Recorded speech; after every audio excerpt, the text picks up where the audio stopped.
कर्म रहस्य। अत्रि वंश में उत्पन्न एक मुनि थे जो संयमन नाम से विख्यात थे। उनकी वेदाभ्यास में बड़ी रुचि थी। वे प्रातः, मध्याह्न तथा स्यान त्रिकाल स्नान संध्या करते हुए तपस्या करते थे। एक दिन वे धर्मारण्य क्षेत्र में परम पुण्यमयी गंगा नदी के तट पर स्नान करने के उद्देश्य से गए। वहाँ मुनि ने निष्ठुरक नामक व्याध को देखकर उसे मना करते हुए कहा, भद्र, तुम निंद कर्म मत करो।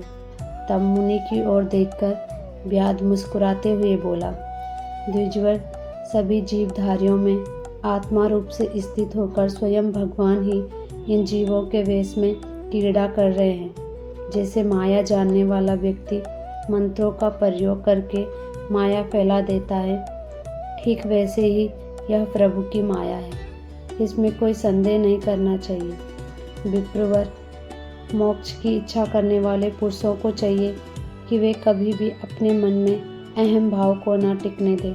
यह सारा संसार अपनी जीवन यात्रा के प्रयत्न में संलग्न रहता है।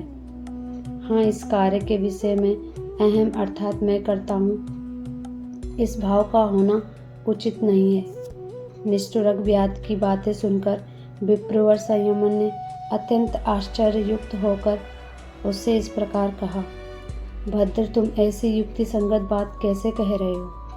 ब्राह्मण की बात सुनकर धर्म मर्मज्ञ व्याध ने पुनः अपनी बात प्रारंभ की। उसने सर्वप्रथम लोहे का एक जाल बनाया, उसे फैलाकर उसके नीचे सूखी लकड़ियां डाल दी। तदंतर ब्राह्मण के हाथ में अग्नि देखकर उसने कहा, आर्य, इस लकड़ी के ढेर में आग लगा दीजिए। तत्पश्चात ब्राह्मण ने मुख से फूंककर अग्नि प्रज्वलित कर दी और वे शांत होकर बैठ गए। जब आग धधकने लगी तब वह लोहे का जाल भी गर्म हो उठा। साथ ही उसमें जो गाय की आंख के समान छिद्र थे, उनमें से निकलती हुई ज्वाला इस प्रकार शोभा पाने लगी मानो हंस के बच्चे श्रेणीबद्ध होकर निकल रहे हों। उस जलती हुई अग्नि से हजारों ज्वालाएं अलग अलग फूट पड़ी। आग के एक जगह रहने पर भी उस लोहमय जाल के छिद्रों से ऐसा दृश्य प्रतीत होने लगा।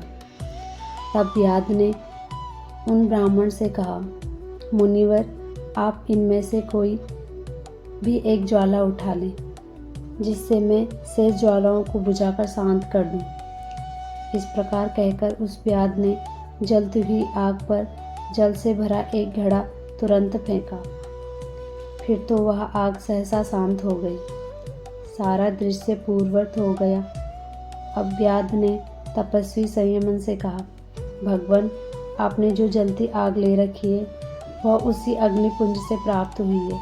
उसे मुझे दे दें, जिसके सहारे मैं अपनी जीवन यात्रा संपन्न कर सकूं। व्याध के इस प्रकार कहने पर ब्राह्मण ने लोहे के जाल की ओर दृष्टि डाली तो वहाँ अग्नि थी ही नहीं। वह तो पूंजीभूत अग्नि के समाप्त होते ही शांत हो गई थी। तब कठोर व्रत का पालन करने वाले संयमन की आंखें मूंद गई और वे मौन होकर बैठ गए।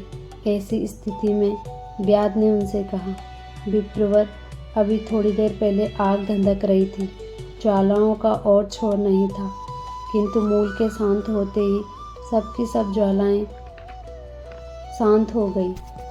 ठीक यही बात इस संसार की भी है। परमात्मा ही प्रकृति का संयोग प्राप्त करके समस्त भूत प्राणियों के आश्रय रूप में विराजमान होते हैं। यह जगत तो प्रकृति में विक्षोभ विकार उत्पन्न करने से प्रादुर्भूत होता है। अतएव संसार की यही स्थिति है। यदि जीवात्मा शरीर धारण करने पर अपने स्वाभाविक धर्म का अनुष्ठान करता हुआ हृदय में सदा परमात्मा से संयुक्त रहता है, तो वह किसी प्रकार का कर्म करता हुआ भी विषाद को प्राप्त नहीं होता है। इस प्रकार निष्ठुरक व्याध और संयमन ब्राह्मण की उपयुक्त बात के समाप्त होते ही व्याध के ऊपर आकाश से पुष्पों की वर्षा होने लगी। साथ ही द्विज श्रेष्ठ संयमन ने देखा कि कामचारी अनेक दिव्य विमान वहाँ पहुँच गए हैं। वे सभी विमान बड़े विशाल एवं भांति भांति के रत्नों से सुसज्जित थे, जो निष्ठुरक को लेने आए थे। तत्पश्चात विप्रवर संयमन ने उन सभी विमानों में निष्ठुरक व्याध को मनोनुकूल उत्तम रूप धारण करके बैठे हुए देखा।